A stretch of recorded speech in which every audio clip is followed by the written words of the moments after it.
This video is brought to you by Manscaped. Use code Crypt to get 15% off of your order on the entire website and keep your balls clean for Christmas. All right, ain't nobody wants sticky balls for Christmas. Code Crypt, 15% off, and I'll follow you back on Instagram if you show me your receipt. All right, love you. Okay, we officially now have 10 projects from NF, and I made one of these videos when the last project came out where I was ranking all of his albums and EPs and everything together in a list, and I told everybody I would do it whenever I got done listening to Fear, and it's been, has it been a month yet? It's been a minute. So now we get to see where Fear falls in my rankings, and if my rankings has changed. I don't remember what my last list was, so it'd be kind of cool to go back and compare those. This is one of my cats. This is Weasley. He is sleeping. Earlier today, he fell asleep on the keyboard and pressed the space bar and stopped my recording, and I didn't know it, so I made a whole reaction video that never got made. But okay, coming in at the number 10 spot, I think it's pretty obvious for most of us that have been listening to NF for a long time. It's gonna be Moments. Just, you know, it's the beginning. Everybody's gotta start somewhere. The recording quality is not the best. The raps are very, very Eminem inspired, like straight up Eminem inspired. But like I said, everybody's gotta start somewhere, and this is where he started. It's cool to see the progression from this stuff to the stuff that he's been working on recently, man. Crazy. And I know there's like a mini cultish audience for Moments, which I respect. I totally respect. But I love NF. I don't love Moment. Coming in at the number 9 spot, I've got I'm Free. This is a more faith-based album, which I really enjoy now, especially, but the production still isn't quite there. His voice still isn't there. He hasn't really found NF yet, I don't think. I love the lyrics on a lot of these songs on this album, and again, especially because I've gotten so much closer in my faith in the recent months, it really is nice to hear a lot of these songs and the Christian references that he has. And there are a handful of flashes of stuff on this that I do like the song Alone. I think I could listen to that one quite a bit, but it's a short EP, and we're still looking for that NF sound. But it was this very EP that actually ended up getting him signed with Capitol. He was the first hip-hop artist to sign with Capitol as well, so that's a cool monument just from this album. Coming in at the number 8 spot, we've got the next project, chronologically, is the self-titled EP called NF. This is the first thing that he released with Capitol, and I always found it weird that All I Have is on this, and it's a dope song. It's also on Mansion, and I find it even weirder that Capitol kind of let that happen, because it's a very weird thing to do. But I don't know, maybe Capitol was on top of the boosting the streams thing for everybody else, because now people will release a song, and then when they release another song, they co-release it with their previously released song, and it's crazy. The streaming world is ridiculous right now. But all that to say, this is the first time that we kind of hear NF starting to get into his own. The NF that we all know and appreciate is here. He's showing his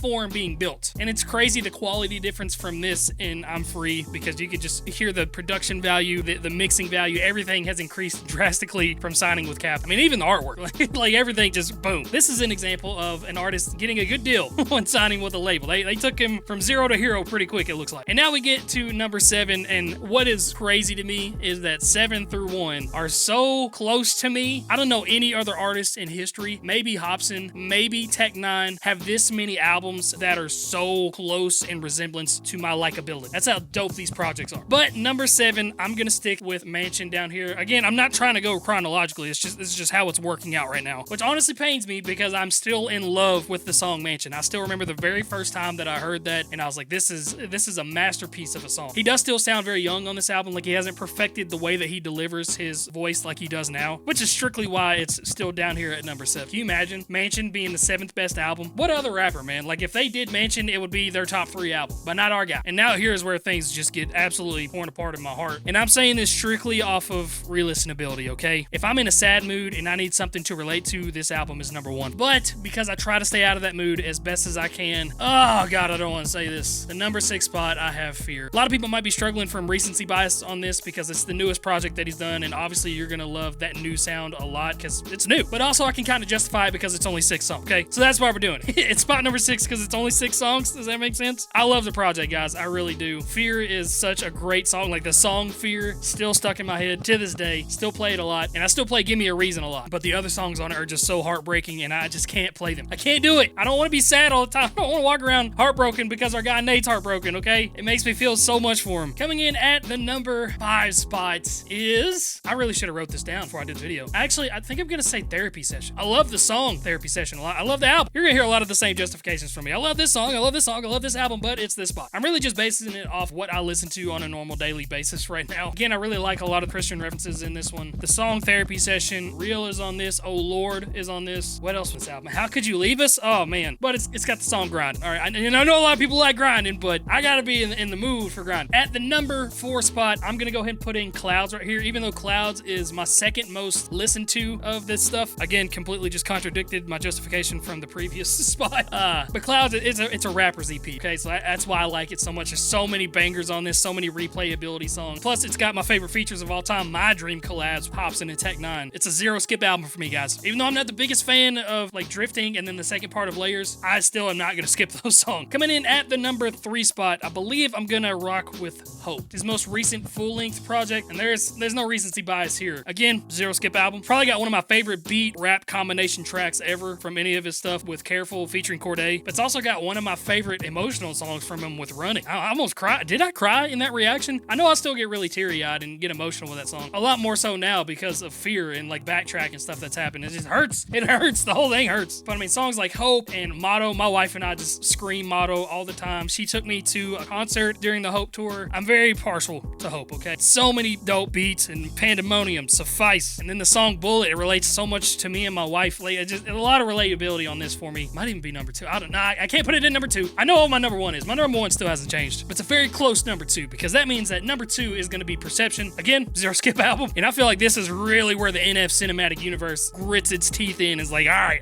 you're here for the ride. Let me just open the gates and show you. Therapy Session was like beginnings. This was like the explosion for me. Obviously got his biggest song of all time, Let You Down, which is probably like the 8th best song on this album. But we got Outkast on this. We got Lie. Lie, I think, is objectively the better mainstream song between that and Let You Down. Green Lights is freaking awesome. Again, a lot of great songs on this, but nothing comes close in my heart to the number 1 spot of The Search, which I genuinely believe is a top 10 rap album of all time from any rap artist. Zero skip album. And maybe I'm partial to this because this is when I really started getting into NF. It was the first rap concert I think I went to. Well, second rap concert that I ever went to. First big one. It was at the Marathon in Nashville, and that place only held like 2,500 people. And then the next time I saw him, it was at Bridgestone with like 40,000 people. So it was really cool to see how quickly he grew. But I could probably name this track list front to back, side to side, rap every word, sing every word, all 20 songs. And yes, there's 20 because Time has an edited version on it. I even know the interlude skit word for word. But yeah, no debate in my mind. Best album of all time from NF. Top 5 album of all time from any rapper. The Search. I still remember listening to it for the first time. Still get the heebie-jeebies hearing the wind of The Search. But there it is. My ranking of NF's projects. All 10 of. Please comment your rankings down below. Let's have some discussions. I want to see where you guys are putting your stuff at. Shout out to everybody on my Patreon. They got this video early, and a lot of you guys joined my Patreon during the NF reaction, so that was super awesome of you. If anybody else wants to join, feel free to. You can do that for $1 a month or as much as $10 a month, I think. But you get these videos early. There's no ads, no sponsors, no fluff, and a lot of behind-the-scenes stuff that I share with you guys. And every dollar helps because, again, I'm trying to build my mother and father-in-law a house at the moment, and 90% of my YouTube channel is with copyright claims, so it's a crazy world out here. But watching these videos alone is more support than I can even ask for. So thank you guys. I love you all. And one last thing, I did reopen my website, so hopefully I'll have some merch and stuff on there pretty soon. But I have bookings right now, so if you want to book me for a feature or a reaction on this channel or my second channel, or just want a private music review, doesn't even have to be your song. It could be somebody else's that you want opinions on. You can book that directly on my website. And if you code Crypt10, you get 10% off of anything until Christmas. I know I've unloaded a lot of information for you guys. You don't have to do anything. Just watch the videos. Okay, I love you guys. God bless. Have a great day. I feel it inside me. The demons taking over. Yeah, they fiending to guide me. They speaking with no reason, telling me to beat on people that disagree when I speak, cause they mean to defy me. And even though I might agree, there's something else inside of me that's trying to tell me that there's more to the life than hate that I receive. I thought I put it behind me, but the rage just keeps on rising. The evil's trying to divide me, but the people want some violence. See, it's the prodigy in me that wants the pot degree to beast. Watching in my hostility.